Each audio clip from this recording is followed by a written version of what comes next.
What if you could walk into a room and instantly know what everyone's thinking? Not because you're a mind reader, but because you're a behavior decoder. No more guessing games in interviews, dates, or business deals. You'd know when someone's bluffing, when they're hiding something, or when they're genuinely interested in you. Most of what we communicate isn't spoken at all. This isn't about manipulation. It's about understanding.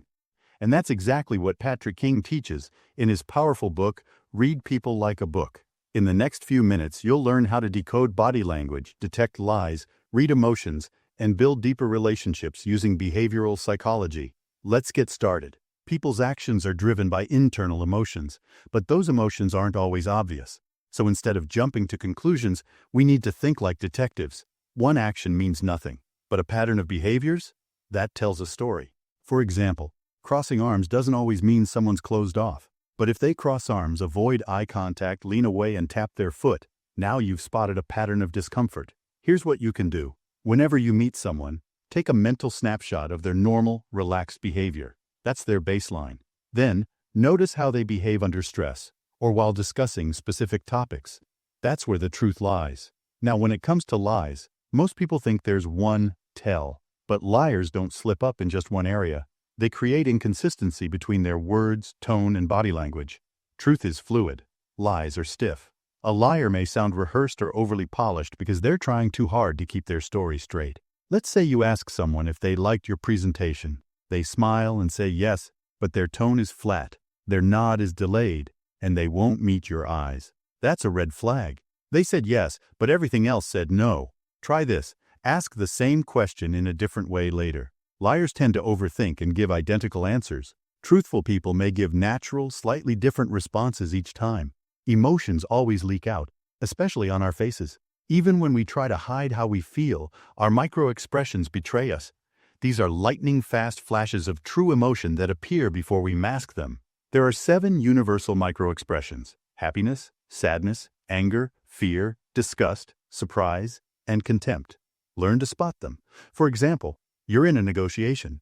Someone hears your offer, smiles politely, but for a split second, you catch a flash of disgust. That's their true reaction.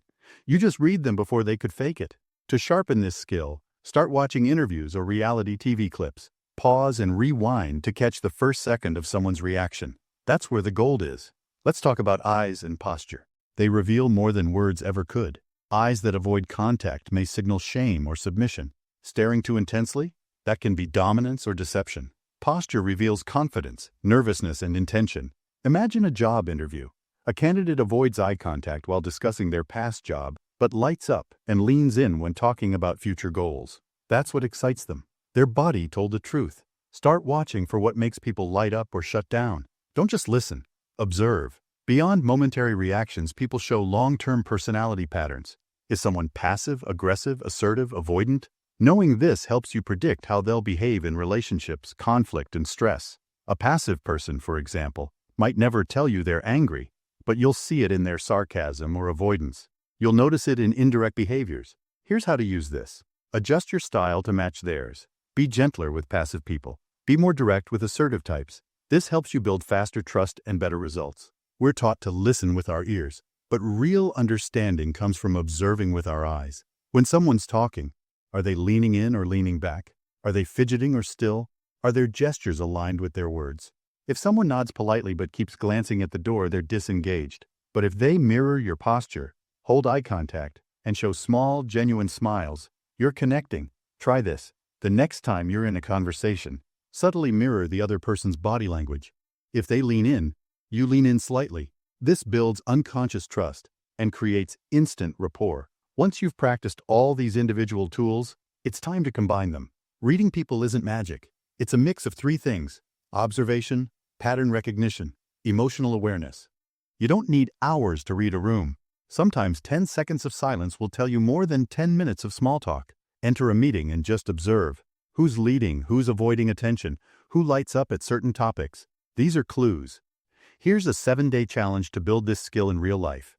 Every day, watch one live interaction or video clip. Focus on body language and facial expressions. Try to identify one microexpression, one body language shift, and one emotional reaction. Practice mirroring once per day in a natural, subtle way. You'll see how fast your awareness improves. To sum up, people aren't random. Their actions have patterns. Their emotions leak out in body language, tone, and facial expressions. If you can read those signals, you unlock a new level of social intelligence. You can build trust faster, see through deception, and connect deeper. The key takeaways are: don't judge based on one action. Look for clusters. Establish a baseline before interpreting someone's behavior. Learn to spot microexpressions for real-time emotional truth. Use body language mirroring to build trust. Adapt your communication to match the person in front of you. This isn't about becoming manipulative. It's about becoming more emotionally intelligent. When you can read people like a book, you're no longer guessing. You're understanding. And that's the first step toward powerful, genuine human connection. So, what will you notice today that you would have missed yesterday?